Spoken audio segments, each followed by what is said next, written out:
if we know ourselves, which is actually probably the most difficult thing in all of this, because it's really hard to be honest with ourselves. But if we know what might trigger us to make a bad decision, maybe we think back to a bad decision, a decision we regret in the past, and actively think about what led to that decision.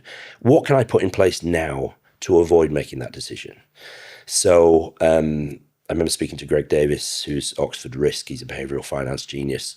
And he said, he spent his days surrounded by market screens, right? As they're all turning red, it's very easy to think, oh God, I'm just going to bail or whatever. But he actually just said, I will never make an investing decision on a weekday when I'm surrounded by those screens. I will only make them on a Sunday morning with a cup of coffee when I've had time to breathe, relax.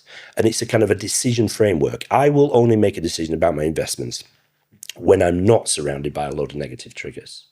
He's pre-thought that and put in place a framework for making a decision. It's a hard rule. It's a hard rule. So it has to, it's only then. You talk about that quite a lot, which is good. Yeah. So you're putting those rules in place for yourself. Those are not limiting factors. Well, they are, but they're a positive limitation, which I think is smart. So things like that. Don't make a financial decision when you're, half a bottle of wine in, right? Or it's Friday night and you're knackered and you've had a crap week. Those are not times to be making decisions about your future.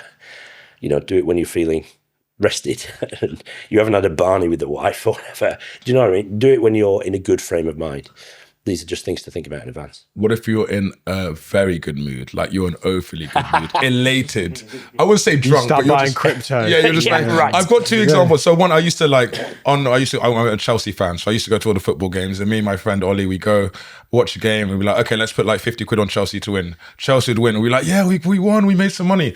And then afterwards, we're feeling great. We're like, oh, let's bet on Liverpool. And then they went, by 7 p.m. you're betting on Turkish League 15 football. And it's like, you don't even know who any of the players are, but because you had a win, you're feeling great, you had a drink, you're like, yeah. And the next thing you wake up, you're like, how did I lose like 500 quid yesterday when I started by winning 50 quid? Exactly. And then the other day, the crypto market was pumping. I'm well diversified now, but the crypto market was pumping, and the old me, pre-podcast, would be like, oh, I don't want to miss out. Fear of missing out, FOMO, and desire to gain. Yes. I want to, so those are my emotions. Powerful emotions. You want to make money or you don't want to miss out. But when you're in a good mood or you're very happy, is it a bad idea to invest then or to make a financial decision? It can be. When we're talking about emotions, we do very often, we slip into talking about negative stuff. The market's tanked. I'm feeling awful. I don't want to lose anymore. I'm going to bail. But actually, you're dead right, T. As things are going great, there's as much danger potentially in that. So it's awareness of that, like anything else. But yeah, definitely something to be aware of. People take more risks when they've had a gain, like you say about casinos, but even in like the Dunning-Kruger effect, this kind of false confidence that people get. Yes. If fear is the most dangerous emotion, overconfidence is probably right there, isn't it? 100%. I mean, I occasionally will get an email from somebody maybe wanting to work with us, and they're like, oh yeah, I've built this portfolio to that. And you sort of dig in a little bit and it's like, well, I mean, honestly, a monkey could have made money in the time scale that you've been investing, right? So you're not a genius, you're not all that. And again, I think humility, perhaps something I've learned from my upbringing, a little bit of humility can go a long way. You think, actually, none of us really have any idea about what we're doing. There's so much that is down to timing and good fortune.